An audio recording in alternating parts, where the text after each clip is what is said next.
របៀបធ្វើគ្រឿងសមុទ្រក្លុកឲ្យមានរសជាតិឆ្ងាញ់ដូចនៅតាមហាងស្រួលចង់ធ្វើញ៉ាំនៅផ្ទះខ្លួនឯងក៏បានយើងរំលាយប័រ1ស្លាបព្រាពេញគ្រឿងសមុទ្រក្លុកយើងអាចប្រើគ្រឿងបានពីរប្រភេទមួយម្ទេសឆាមួយទៀតគឺគ្រឿងសាតេជាគ្រឿងខ្មែរយកមកដាក់ជាមួយនឹងគ្រឿងសមុទ្រក្លុកទៅនិយាយថាក្លិនឈ្ងុយហើយឆ្ងាញ់ខុសពីគ្រឿងម្ទេសភ្ញៀវដែលមកញ៉ាំកន្លែងខ្ញុំដឹងតែញ៉ាំនៅនឹងហើយខ្ចប់ទៅផ្ទះផ្ញើនៅផ្ទះទៀតយើងរំលីងគ្រឿងសាតេចំនួន3ស្លាបព្រាបាយឲ្យឡើងឈ្ងុយនិងចូលជាតិក្លិនជាមួយនឹងប័រសិនសម្រាប់ដាក់ទឹកពេញប៉ោះ3ស្លាបព្រាបាយពេញដូចគ្នាសម្រាប់រសជាតិបងប្អូនចង់បន្ថែមម្សៅស៊ុបមាន់ក៏បានឬមួយក៏បើសិនជាមានទឹកប្រឡាក់សាច់ដូចខ្ញុំចេះបងប្អូនដាក់ចូលតែ1 2ស្លាបព្រាបាយទៅគឺរសជាតិមកឆ្ងាញ់មកចាំហត់ថែមថយអំបិលប៊ីចេងស្កររសជាតិមកតមកយើងថែមទឹកត្រីកោះកុងឬមួយក៏ទឹកត្រីបុកនោះដូចតែគ្នាទេដាក់មួយណាក៏បានទឹកគីឡូភេទនេះគឺខ្ញុំមានលក់ដែរម្ដង10000រៀលសម្រាប់រសជាតិជូរប្រៃផ្អែមមកល្មមហើយអត់សូវហឹរទេយើងដាក់ចំនួន5ស្លាបព្រាបាយយកទៅជ្រលក់បាយឆាជ្រលក់គ្រឿងសមុទ្រជ្រលក់មីឆានិយាយទៅកូរឡើងភ្នំសាច់អាំងឲ្យត្រូវបានទាំងអស់សម្រាប់រសជាតិទឹកជ្រលក់នេះគ្រឿងទាំងអស់ហ្នឹងឲ្យវាសព្វចូលគ្នាឡើងឈ្ងុយល្អសិនគ្រឿងក្រូវសរុបចូលគ្នាទាំងអស់នេះជាង1គីឡូនិយាយទៅប្រហែលជា1គីឡូ3ខាំបងប្អូនយើងដាក់ប្រភេទគ្រឿងក្រឆ្អិនមុនមានដូចជាពោតបកកហើយនិង hot dog ដាក់ភ្លើងតិចល្មមផ្ងំឲ្យវាឆ្អិនជាមុនសិនបើវារៀងទឹកយើងបន្ថែមទឹកដោះគោស្រស់បដាមកដើម្បីកុំឲ្យខ្លោចបិទគម្របក៏ជ្រាវទៅមកដើម្បីឲ្យគ្រឿងសមុទ្រហើយនិងគ្រឿងក្រូវដែលយើងដាក់ហ្នឹងឆ្អិនសព្វមើលតែបកករៀងឆ្អិនបាន 80% ហើយសម្រាប់យើងដាក់មកបកាលះហលបើសិនជាបងប្អូនមានដូចជា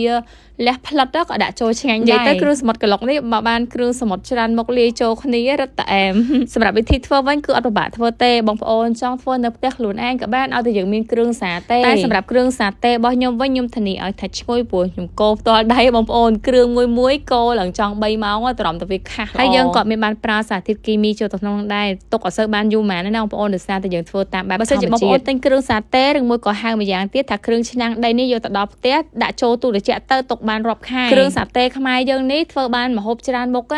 បងប្អូនទិញយកទៅដល់អត់ខាតទេដោយសារតាយើងចង់យកទៅប្រឡាក់សាច់អាំងក៏បានយើងយកទៅធ្វើគ្រឿងសមុទ្រក្លុកក៏បានបាយកោដតឬមួយក៏យកទៅឆាសាច់បានទាំងគ្រឿងសមុទ្រក្លុកនេះយើងមិនចាំឆាឲ្យគ្រឿងសមុទ្រហ្នឹងឆ្អិនខ្លាំងពេកទេវាឆ្អិនត្រឹមប៉ុណ្ណឹងបងប្អូនសាច់នៅស្រស់ផ្អែមឆ្ងាញ់មិនថាមកបកាឬមួយក៏បកងទេគ្រឿងក្រូវខ្ញុំមានលក់ប្រចាំថ្ងៃនេះបងប្អូនអាចកំងបានឆាចូលផេកប៉ានេះមកឥឡូវនេះមានប្រហែលមុខហ្នឹងដាក់នៅលើតុនេះគឺមានទឹកជ្រលក់ទឹកប្រឡាក់សាច់